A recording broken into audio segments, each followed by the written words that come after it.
experience every moment through our voice. গল্পে খুঁজে পাবে ভালোবাসার স্পর্শ। আমি বিস্ময়ে বুধ, তীক্ষ্ণ ধারালো ফলার মতো বাক্যবান আমার ভিতরটা ঝাঁকড়া করে দিল। চোখের পানি ধরে রাখতে পারলাম না। আঙুল তুলে কোনো রকমে বললাম, আপনি বড্ড খারাপ লোক। বলে ঘর থেকে দৌড়ে বেরিয়ে গেলাম। তীক্ষ্ণ বিলায় চোখজোড়া ইউসুফ ভাই সরান ভাবলেশীন ভাবে দাঁড়িয়ে রইলেন। ব্যাটা খাটাস একবার সরি পর্যন্ত বলল না। অভিমান চেপে বসলো ঘাপটি মেরে। যে বাড়ির ছেলে এত খারাপ, সেখানে এক পলকও থাকা যায় না। আমি এক দৌড়ে নানা ভাইয়ের ঘরের সামনে এসে দাঁড়ালাম। নক করব তার আগেই দ্বার খুলে গেল। গম্ভীর মুখে বের হলেন নানা চান।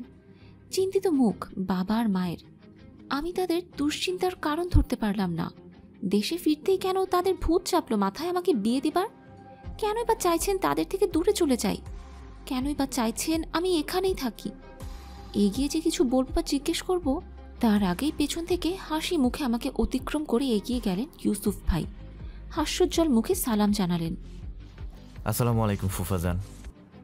বাবার মুখেও চওড়া হাসি। দু হাত মেলে আগলে নিলেন ইউসুফ ভাইকে। বাবার খুব ইচ্ছে ছিল ইউসুফ ভাইয়ের মতো একটা ছেলে আল্লাহ তাকে দান করত। উনি দোয়াও করতেন, তবে আমার আগে আমার একটা ভাই হয়, কিন্তু সে দুনিয়ার আলো দেখতে পারেনি। তাই বাবার মনে ছোট্ট একটা আক্ষেপ রয়েই গেছে। তারপর থেকে ইউসুফ ভাইকে নিজের ছেলের মতো দেখেন। বাবা ইউসুফ ভাইয়ের পিঠ চাপড় দিয়ে বললেন, ওয়ালাইকুম আসসালাম ইয়াংম্যান, কেমন চলছে দিনকাল? ইউসুফ ভাই বিশুদ্ধ কোমল প্রাণ হাসলেন। টোল পড়ে গেল সাথে সাথে গাঢ় করে। আমি হা হয়ে গেলাম। যতই লোকটাকে দেখছি ততই বিস্ময়ে বিমূঢ় হচ্ছি। ইউসুফ ভাই বুকে হাত দিয়ে বললেন, আলহামদুলিল্লাহ ফুফাজান। পাশে মাও হাসি হাসি মুখ করে দাঁড়িয়ে আছেন। ইউসুফ ভাইকে দেখে যেন মায়ের মুখের হাসি ফোরাচ্ছে না। আমার হিংসে হতে লাগলো। আমার লুকায়িত মনের কোণে ইউসুফ ভাইয়ের প্রতি হিংসা দাও দাও করে আগুন জ্বলতে লাগলো। মা কি সুন্দর পরম যত্নে ইউসুফ ভাইয়ের গালে হাত বুলিয়ে চুমু খেলেন। প্রফুল্ল কণ্ঠে বললেন, কেমন আছে আমার আব্বুটা? অনেক শুকিয়ে গেছো তুমি, নিশ্চয়ই ঠিক মতো খানা পানি হচ্ছে না। প্রত্যুত্তরে মুচকি হাসল, যেন মুক্ত ঝরে পড়া হাসি। বলল, জি, আল্লাহ তাআলা যেমন রেখেছেন ফুপিজান, তবে তুমি কিন্তু দিন দিন সুন্দরী হচ্ছ আরো। বলতেই মা লজ্জা পেয়ে ইউসুফের গাল টিপে দিলেন। বলল, দুষ্টু ছেলে, বড় হয়েছিস এখনো দুষ্টামি কমেনি তোর। ইউসুফ ভাই হাসল শুধু। আজ যেন তার হাসির শেষই নেই। অথচ কিছুক্ষণ আগে ইউসুফ ভাই আর এখনের ইউসুফ ভাই আকাশ পাতাল ফারাক, দুটোই ভিন্ন মানুষ। হঠাৎ করে টিউব লাইটের মতো মনোরমার বলা কথাটা জ্বলে উঠল। ইউসুফ ভাই জিনি পুত্র, তাই তার রূপ অনেক। আমি শুকনো ঢোক কিনলাম। এই মুহূর্তে আমার বাবা মা আর ইউসুফ ভাইকে দেখে মনে হচ্ছে তারা নিজেদের মেলায় হারিয়ে যাওয়া ছেলেকে খুঁজে পেয়েছে। আমার হিংসে হচ্ছে। মন চাইছে ইউসুফ ভাই নামক মানুষটাকে অদৃশ্য বন্দুক দিয়ে গুলি করে না খুলি উড়িয়ে দিই। এদের এত আধিক্যে তার সহ্য করতে না পেরে বড্ড আক্রোশ নিয়ে বললাম, আমি এই বাড়িতে আর 1 মিনিটও থাকতে পারবো না। না, আর 1 মিনিটও না। তাহলে হেঁটে হেঁটে বাড়ি চলে যা। চকিতে বললেন মা ঠাট্টা করে। আমি হতভম্ব। ময়মনসিংহ থেকে ঢাকা দ্রুত গাড়ি বাসে 3 ঘন্টা, আর আমাকে হেঁটে যেতে বলছে। আমি বললাম, মা মজা করছো আমার সাথে? আমি মোটেও মজা করছি না, আমি থাকবো না এখানে, প্লিজ। নানাজান বললেন, নানু ভাই, কেউ তোমাকে কিছু বলেছে বলো, আমি এক্ষুনি ঠাটিয়ে চল লাগাবো। দুবেলা খাবার বন্ধ করব, একবার বলো। আমি কাঁদো কাঁদো মুখ করে নানাজানের দিকে তাকালাম। বলতে চাইলাম, আপনার প্রাণ প্রিয় নাতি ইউসুফ আসতে না আসতেই আমার উপর কলঙ্কের কালি লাগিয়ে দিতে চাইছে। আমি নাকি পরপুরুষ দেখি, আমার চরিত্র দুর্বল। এত বড় কথা, এত বড়। আমি যদি পারতাম না, ব্রহ্মপুত্র নদে 101 বার চুবাতাম। কিন্তু মুখে কাঠিন্য রেখে বললাম, নানা ভাই, তোমার এলাকায় কুত্তা বিলাই বেশি হয়ে গেছে। সারাক্ষণ শুধু ঘেউ ঘেউ করে, যা আমার খুবই অপছন্দ। তাই থাকবো না আমি। বলেই তাকালাম ইউসুফ ভাইয়ের দিকে। ইউসুফ ভাই তীর্যক দৃষ্টি নিক্ষেপ করেছেন। হয়তো খেপে গেছেন। কথাটি তাকে বলেছি এটা বুঝে ফেলেছেন। উনি নানা ভাইয়ের হুইল চেয়ারে পেছনে দাঁড়ালেন। গুরু গম্ভীর কণ্ঠে বললেন, কি করবে বেচারা কুত্তা বিলাই? আমাদের শহরে দুর্গন্ধযুক্ত কোনো পেতনি তো আগে দেখে নাই, তাই এমন চিৎকার করছে। পেতনিটাকে তাড়ানোর জন্য। আমি এবার হতবাক। বাবা মা নানাজান সবাই হাসছেন। ইউসুফ ভাইয়ের মুখেও বিশ্বজয়ী হাসি। ইউসুফ ভাই আবার আমাকে অপমান করলেন, আর এদিকে বাবা মাও হাসছে। রগে আমার গা রিরি করছে। আমি বলেই ফেললাম, মা, আমি এখানে আর এক মুহূর্তও থাকবো না। মা সঙ্গে সঙ্গে উত্তর করলেন, থাকতে তোমার এখানেই হবে, আর তোমার মনমানি মেনে নিচ্ছি না। আমি অসহায়ভাবে চাইলাম, কোনো লাভ হলো না। আমাকে সেখানে ফেলেই নানাজানের সাথে কি কি কথা বলে চলে গেলেন তারা। আমি দাঁড়িয়ে দাঁড়িয়ে দেখতে লাগলাম তাদের গাড়ি বড় রোড ধরে নাই হতে। আমার কান্না পাচ্ছে, হাও মাও করে পা ছড়িয়ে কান্না। কেমন নিষ্ঠুর আমার মা বাবা, এভাবে অন্যের বাড়ি ফেরে চলে গেল। একটা বার পেছনে ফিরে তাকালো না পর্যন্ত। আমি কিছুতেই বুঝতে পারছি না, যেই বাবা মা একটা দিন আমাকে চোখের আড়ালে রাখতো না, তারা কিনা এত দূর আমাকে ফেলে চলে গেল। ভেবেই কান্নাগুলো কুণ্ডলি পাকিয়ে জমা হলো কণ্ঠনালীতে। বিষণ্ণ ভগ্ন হৃদয় নিয়ে চোখজোড়া মুছে নিলাম। সন্ধ্যা ঘনিয়ে এলো। বিবর্ণ রং ঘিরে আছে চারপাশ। পাখিরা নিড়ে ফিরছে। আকাশের লালিমা আভা ঠেকে যাচ্ছে ঘন আধারিয়া অম্বরে। ঠিক তখনই পেটের ভিতর থেকে ভয়ঙ্কর রকমের শব্দ করে উঠল। পেটের ভিতরের খাদ্য পোকাগুলো যেন এবার আন্দোলন শুরু করেছে, খাবার দে বলে। আমি 2 হাত চোখ মুছে নিলাম। রুম থেকে বেরিয়ে করিডোর ধরে হেঁটে হেঁটে যেতে লাগলাম রান্নাঘরের দিকে। ঠিক তখনই কারো শক্তপোক্ত হাত টেনে নিয়ে গেল একটা বন্ধ ঘরের মাঝে। শক্ত করে চেপে ধরল দেয়ালের সাথে। চিৎকার করব তার আগেই, এই, আমারে তোর কুত্তা মনে হয়? আমি কুকুরের মতো ঘেউ ঘেউ করি? আমি? How deer you! ইউসুফ ভাই থমকে উঠলেন। আমি হতভম্ব। সামান্য কথাটুকুর জন্য খাটাস লোকটি এভাবে টেনে আনলো, যেন আমি কোনো আসামি, লকআপ ভেঙে পালাচ্ছি। আমার আত্মা লাফাচ্ছে।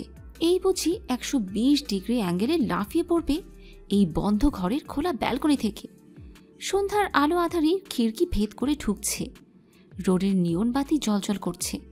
বাগানের ফুলের মিষ্টি সুগন্ধি নাকে বাড়ি খাচ্ছে। সেটুকু নিয়ন আলোয় স্পষ্ট দেখা যাচ্ছে একজন সুঠাম শক্তপোক্ত দেহের অধিকারী আমাকে চেপে ধরে আছে। ওর চুল উঠছে। হঠাৎ খিড়কি ভেদ করে আসা মিষ্টি বাতাসে আলো আধারিতেও চোখ পড়ছে নাকের ঠিক পাশেই ঘনিষ্ঠ হয়ে বসে থাকা লাল তিলটা। আমি এখনো তাকিয়ে আছি হতভম্ব চোখে। ইউসুফ ভাইয়ের বিলাই চোখের তীক্ষ্ণ ধারালো নজর আমার দেহের এফর ওফর করে বেরিয়ে যাচ্ছে যেন ক্ষণে ক্ষণে। আমি বাক্যহীন ড্যাব ড্যাব চাহনিতে চেয়ে দেখছি তার উদ্ভট কাণ্ড। ইউসুফ ভাইয়ের মন মাতানো মাতাল সুবাস ভুর ভুর করে ঘরময় ছেয়ে গেছে আনাচে কানাচে। নিজ অজান্তেই হারিয়ে যাচ্ছিলাম ইউসুফ ভাইময় পরিবেশে। তখন বাজখাই কণ্ঠে ধমকে উঠলেন, এক থাপ্পড় লাগাবো বেয়াদব মেয়ে, কথা কানে যাচ্ছে না? Say sorry, say sorry right now. আমি একেবারে কেঁপে উঠলাম। হচ্ছেটা কি সে কখন থেকে ধরতে পারছি না। প্রথমে টেনে আনলেন, এরপর নির্দয় নিষ্ঠুর লোকের মতো চেপে ধরলেন মুখ। তার উপর উল্টোপাল্টা বকবক শুরু করে দিলেন। এখন আবার সরি? Like seriously? পেয়েছেনটা কি উনি? হ্যাঁ, মগের মুল্লুক। আমি নিজের সমস্ত শক্তি প্রয়োগ করে ধাক্কা দিলাম তাকে। কোমরে হাত দিয়ে খ্যাপাটে গুন্ডির মতো করে বললাম, কেন রে, কে রে আপনি যে আপনাকে সরি বলবো? হু আর ইউ? ইউসুফ ভাই খানিকটা দূরে সরে গিয়েছিলেন। আমার দেয়া ধাক্কায় নয়, উনি ইচ্ছে করে সরে গেছেন। আমার বল প্রয়োগে নিশ্চয়ই তার টিকিটিও নড়বে না। উনি হাত ভাঁজ করলেন। একরোখা দেমাগে ইউসুফ ভাই বাঁকা হাসলেন। তুই আমাকে খেপিয়ে নিজের পায়ে নিজেই কোরাল মারছিস রে কুহু। আমি সেভাবেই মুখ ভেঙচিয়ে বললাম, ওলে বাবালে, বুইরা বাবুটা খেপে যাচ্ছে বুঝি। কি করবেন শুনি? পাগলা কুকুরের মতো কামড় বসাবেন? হ্যাঁ? ইউসুফ ভাই হাসলেন। কিছুটা ঘনিষ্ঠ হয়ে এলেন আমার মুখোমুখি। আমি হকচকিয়ে পিছিয়ে যেতেই দেয়ালে বাধা পড়ে গেলাম। ইউসুফ ভাই আমার পাশে হাত রাখলেন দেয়ালে। কিছুটা ভয় ভয় চোখে তাকাতেই ইউসুফ ভাইয়ের মাদকাসক্ত চোখের নেশায় কিছু একটা ঝিলিক দেখতে পেলাম। উনি ঝুঁকে এলেন আবার। ওনার শ্বাস প্রশ্বাসের শব্দ যেন বসন্তের কোনো গানের সুরের মতো শোনালো আমার কানে।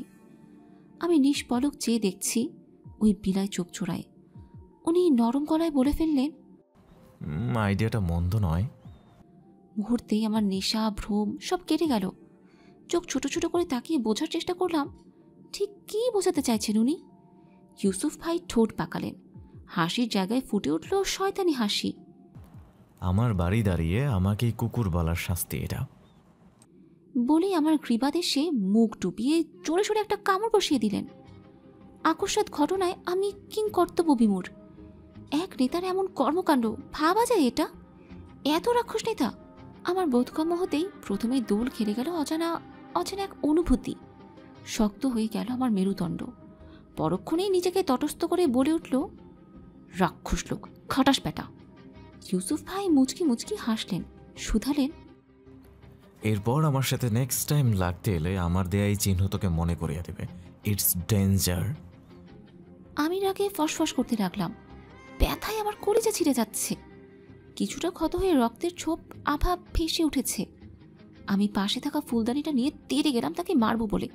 রাগে আমার গা কাঁপছে, কিন্তু ইউসুফ ভাইকে মারবার বদলে উল্টো হোঁচট খেয়ে হুড়মুড় করে তাকে নিয়ে ঠাস করে নিচে পড়ে গেলাম। ধাম করে শব্দ হলো। তখনই আমার ঘুম ভেঙে গেল। চোখ খুলে দেখি বিছানা থেকে নিচে পড়ে গেছি, তাও আবার আমার আলুথালু অবস্থা। আমি আশেপাশে তাকিয়ে বোঝার চেষ্টা করলাম হচ্ছেটা কি। আমি এখানে কেন? আমি না ইউসুফ ভাইয়ের উপরে পড়ে গিয়েছিলাম? ভেবেই লজ্জার লালিমা ভার ঠেকে গেল আমার মুখ। গরম হয়ে উঠল কান। নিজের গালে নিজেকে চাপড় মেরে বোঝালাম, না না না, সব স্বপ্ন ছিল। কিন্তু পরক্ষণেই আমার গ্রীবাদেশে সুচালো ব্যথা অনুভব করতেই মস্তিষ্ক জেগে ওঠে। দৌড়ে উঠে আয়নার কাছে যেতেই থমকে যাই। ও মা, এ কি? কিছুই তো নেই। তার মানে কি সব স্বপ্ন? আমি ভাবনায় বুধ। তখনই নিজের হাত কারো আঙুলের স্পষ্ট দাগ দেখে চক্ষু আমার চরক গাছ। আমি শুকনো ঢোক গিললাম। নিজের গালে আবারও চাপড় মারতে লাগলাম। আসলে কি হয়েছিল কাল? যা ঘটেছিল তা কি শুধু মস্তিষ্কের খেল, কল্পনা, স্বপ্ন, নাকি সত্যিই ইউসুফ ভাই আমার সাথে? ভাবতে ভাবতে আবারও গলা শুকিয়ে কাঠ। আমার সারা শরীর অসাড় হয়ে গেল। মনে মনে ভাবছি, মনোরমা তাহলে কি সত্যি বলেছিল? ইউসুফ ভাই চিনিপুত্র? আমি জানালার দিকে তাকালাম। বাইরে এখনো অন্ধকার। ঘড়ির দিকে তাকাতেই বুঝলাম 4টা বাজে। শুনেছি ভোরের স্বপ্ন নাকি সত্যি হয়। ভেবেই ঘামতে শুরু করেছি। কিছুক্ষণ থম মেরে বসে থেকে হুট করে শরীর ঝাড়া দিয়ে সব টেনশন ভুলে গেলাম। ইউসুফ ভাই নামক বারুদ কি করবেটা কি আমার? দেখিনি বলে আমি ভেবে আবারও কাঁথা গায়ে শুয়ে পড়লাম। কিন্তু মনের কুটিরে সন্দেহের বীজ বড় হতে লাগলো। সব ঘটনা কি সত্যি? হয়তো এই ভয়ঙ্কর রকমের বেয়াদব ইউসুফ ভাই ওর মস্তিষ্কে ভয়াবহভাবে ঘায়েল করেছে, তাই এসব হচ্ছে। ভাবতে ভাবতে আবারও চোখ বুজে গেল। খুব সকাল সকাল ঘুম থেকে আড়মোড়া ভেঙে নিচে নামতেই ইউসুফ ভাই নামক তোপের মুখে পড়ে গেলাম। গত রাতের কথা মস্তিষ্কে নাড়া দিল। তার পেছনে এক গাদা লোকের স্কোয়াড। আমি যখন রাতের ভাবনায় বুধ, আমাকে এলোমেলো চুলে দেখেই তাকালেন রক্তিম চোখে। নয়নে নয়নে হয়ে গেল এক হিংস্র লড়াই। বলে উঠলেন দৃঢ় গলায়, আজকাল বড্ড বেপর্দা হয়ে গেছিস দেখছি। লজ্জা শরমকে বিদেশে পাচার করে এসেছিস? আমি হা হয়ে গেলাম। সে আগের মতোই তার কণ্ঠস্বর। আমিও কম কিসে। তীক্ষ্ণ ধারালো ফলার মতো কথাবানের পাল্টা উত্তর করে বললাম, আপনার চোখে ডাক্তার দেখান, নেতাগিরি দেখাতে আসবেন না আমার সাথে। ইউসুফ ভাই হাত ভাঁজ করে দাঁড়ালেন। আমাকে খেয়ে ফেলবেন লুক নিয়ে তাকাতেই আমি হালকা কেঁপে উঠলাম। মূলত রাতের স্বপ্ন নাকি সত্যি ঘটনা ভাবতে ভাবতেই আজ এই হাল আমার। ওনার সফেদ মুখমণ্ডলের পানে তাকিয়ে বোঝার চেষ্টা করছি, গত রাতে যা হয়েছে তা কি সত্যি হয়েছিল, নাকি পুরোটাই আমার ভ্রম? আমি ভাবনায় বিভোর তবু ঠায় দাঁড়িয়ে রইলাম, পায়ে পায়ে ঝগড়া করব বলে। ইউসুফ ভাই ঠান্ডা গলায় বললেন, শোন, বড় হচ্ছিস, আদব কায়দা শিখ। আমি তোর গুনে গুনে 8 বছরের বড়। So please show some respect, otherwise বাড়ি থেকে তোর টাকা পয়সা দেওয়া সব বন্ধ। আমি খেকিয়ে উঠলাম, আপনি কে রে? হ্যাঁ, আমার বাপের টাকা আমি নিব, তাতে আপনার কি? ইউসুফ ভাই চলে যাচ্ছিলেন। আমার কথায় বাঁকা হাসলেন, ঢোল পড়া হাসি। বললেন, ঠিক আছে, তাহলে আজ থেকে তোর বাপের টাকা দেয়া বন্ধ। বলেই হন হনিয়ে চলে গেলেন। আমি থম মেরে গেলাম। বেটা বজ্জাত শেষ পর্যন্ত আমার হাত খরচের টাকার উপর লোভ পড়ল। এত লোভী! কি সাংঘাতিক! দেশের নেতা সামান্য টাকার লোভ ছাড়তে জানে না, এ সামলাবে শহর? সত্যি জনগণ কি জানে? জনগণের কাছে পৌঁছানোই তো আমার কাজ, তাই নয় কি? সোনালি রোদ খিড়কি ভেদ করে পড়ছে হল ঘরে। আমি এলোমেলো পায়ে ভাবতে ভাবতে হাঁটছি। কিভাবে শিক্ষা দেয়া যায় বেটা ইউসুফ ভাইকে। তখনই কিছু টুকরো কথোপকথনের আওয়াজ ভেসে এলো আমার কানে। আমি লিভিং এরিয়ায় যেতেই দেখতে পেলাম ঢোলা-ঢালা 3 পিস পরা একটি মহিলা থলথলে শরীর ছড়িয়ে বসে আছেন সোফায়। কথা বলছেন ছিপছিপে গরনের মিষ্টি মুখের মধ্যবয়সী সাদা ফিনফিনে শাড়িতে আবৃত ইউসুফ ভাইয়ের মা সায়রা বানুর সাথে। বড় মামি সবসময় সাদাসিধে থাকতে পছন্দ করেন। ডাগর ডাগর চোখে হালকা কাজল, ঠোঁটে হালকা লিপস্টিক, মাথার ঘন কালো চুলগুলো সুন্দর করে হাতকোপা করে রেখেছেন। বাহির থেকে আসা সোনালি আলোয় জলজল করছে মামির ব্যক্তিত্ব। ওনার বুদ্ধিদীপ্ত চোখজোড়া ঠিক ইউসুফ ভাই পেয়েছেন, তবে গায়ের রংটা পেয়েছেন একদম বড় মামা নওশাদের মতো। বড় মামি আমার সমাজসেবিকা, অবলা নারীদের নিয়েই তার কাজ। ময়মনসিংহ শহরে তার একটা এনজিও আছে। বড় মামি অধিকাংশ সময় বাড়িতে থাকেন না। এখন সকাল বলেই মামির এক ঝলক দেখতে পাওয়া। মহিলা বসে বসে বলে উঠলেন, আজ তাহলে আসি ভাবি, বোঝেনি তো আপনার ভাই বাসায়, উনি আবার আমার চোখে হারায়। সায়রা বানুর চোখে মুখে যেন রাজ্যের বিরক্তি। হয়তো ওনার কিমতি সময় এভাবে বরবাদ করতে চাইছেন না। উনি কাট কাট গলায় বললেন, হ্যাঁ অবশ্যই, এবার আপনার যাওয়া উচিত, ভাই সত্যি চিন্তা করবে। মহিলা হে হে করে দাঁত কেলিয়ে হাসল। সেন্টার টেবিলের এক গাদা খাবার আইটেম রাখা, ধোয়া ওঠা গরম চায়ে চুমুক দিয়ে বলে উঠলেন, আবারও। এবার তাহলে আসি। আমি দাঁড়িয়ে দাঁড়িয়ে মহিলার কাণ্ড থেকে হেসে ফেললাম। মহিলাটি আবার বসে থেকে চলে যাবার কথা বলছেন, হয়তো কাইগুই করছে। আমার খুব মজা লাগলো ব্যাপারটা। মামির দাম্ভিকপূর্ণ মুখ থেকে হয়তো মনের কথাগুলো উগড়ে ফেলতে পারছে না। দুইয়ে দুইয়ে চার মেলাতে চলে গেলাম কাছে। সামনে এগিয়ে গিয়ে বললাম, আরে আন্টি, এভাবে খালি মুখে কেন যাবেন? খাবারগুলো কে শেষ করবে? মহিলাটি আমাকে দেখে বড্ড অবাক হয়েছেন। এমন ভাব করে বলে উঠলেন, তুমি আবার কে? আমি নিজের পরিচয় দিব তার আগে মহিলাটি গলা ছেড়ে বলল, জানেন না ভাবি, অপরিচিত মেয়ে মানুষকে বাসায় রাখতে নেই, দেখা যাবে কোন অঘটনে না ঘটায়। এই যে আমাদের সোনার পুত্র ছেলে ইউসুফ, মাশাআল্লাহ, যিনি পুত্রের মতো দেখ সুন্দর। বলছি সময় থাকতে বিয়েটা না হয় করিয়েই ফেলেন, দেখা যাবে কেউ না কেউ নিয়ে পালিয়ে গেল। আপনারা যে সরল সোজা মানুষ, আপনি যদি বলেন আমাদের কাছে মেয়ে আছে, ওই যে আমার ভাই আছে না, তার শালিকার বান্ধবীর মেয়ে, মাশাআল্লাহ, ফুকফুকো রং, আপনি যদি চান। মহিলার কথায় বড় মামি আর আমি দুজনেই অবাকে আকাশচুম্বী। এবার বুঝতে পারলাম মহিলার কোমর সোফা থেকে উঠছিল না কেন। ভেতরের কথা উগরাবার কোনো রাস্তাই পাচ্ছিল না বোধহয়। আমার ওসিলায় বলে দিল গড়গড় করে, বাহ ভাই বাহ, বাড়িতে তাহলে কথা চলছে ইউসুফ ব্যাটার বিয়ের। আমি গোয়েন্দা বিভাগের মানুষদের মতো তদন্ত কমিটির সদস্য মনে করতে ডাকলাম এবার নিজেকে। বড় মামি মহিলাকে ধমকে থামিয়ে দিলেন, দেখুন ভাবি, ও আমার ননদের মেয়ে, আর রইল ইউসুফের বিয়ের কথা, ওটা ওর ইচ্ছে। আপনার চা খাওয়া মনে হয় শেষ, নাকি আরও খাবেন? এক কাজ করেন ভাবি, আপনি বরং আমাদের বাড়ি চায়ের পাতি, চিনি আর দুধ নিয়ে চলে যান, বাসায় গিয়ে বানিয়ে খাবেন। মনোরমা। মামির কথায় চরম অপমানে মুখ গুজ হয়ে এলো মহিলার, যেন টুস করে ফুটে যাওয়া বেলুন। আমি এদিকে মুখ চেপে হাসি আটকানোর বিরাট কষ্টকর কাজটা করতে লাগলাম। মহিলা যেতে যেতে বলল, মেয়েটি ভালোই ছিল ভাবি, ইউসুফের সাথে মানাতো, হাইটও মাশাআল্লাহ 5 ফুট 8 ইঞ্চি। সায়রা বানু কানে দিলেন না, উল্টো যেন শুনেইনি এমন ভাব করলেন। তা দেখে মহিলাটি ক্ষিপ্ত হয়ে বিড়বিড় করে চলে গেলেন। মহিলা যেতে হা হু করে হেসে ফেললাম হাত পা চড়িয়ে চিটিয়ে। বড় মামি নিজেও মাথা ধরে বলে উঠলেন, কি শুরু করছে যে মহল্লার মানুষ ইউসুফের নিজ ঘরের জামাই বানানোর জন্য লাইন করে আছে, আমি পাগল হয়ে যাচ্ছি আর তুই হাসছিস। আমি মামির পাশে গিয়ে বসলাম, টুস করে ওনার কোলে মাথা দিয়ে শুয়ে পড়লাম। মামি দেখতে খুব খুব সুন্দরী, বড় মামা নওশাদও খুব সুন্দর। দুজনের কম্বিনেশনে ইউসুফ ভাই আরও সুন্দর। মামি আমার মাথা বিলি কেটে দিতে লাগলো। আমি বললাম, ছেলের বয়স তো হয়েছেই, বিয়ে দিলেই তো পারো। মামি হতাশার শ্বাস ছাড়লেন। চাই তো আমি ওরে, কিন্তু ওর নাকি পছন্দ আছে। আমি হতবাক হয়ে চাইলাম মামির দিকে, কে সে? মামি কোনো উত্তর দিলেন না, দীর্ঘশ্বাস ছেড়ে বললেন, চল খেতে বসবি। বলেই তাড়া দিলেন। এইদিকে আমার উসখুস মনে গোয়েন্দা রানী আবার জেগে উঠল। ছোটবেলার একটা ঘটনা মনে পড়ল। টিউব লাইটের মতো। আমি তখন ক্লাস 5-এ পড়ি। একদিন ইউসুফ ভাইয়ের রুমে বড় মামি ডাকতে পাঠায়।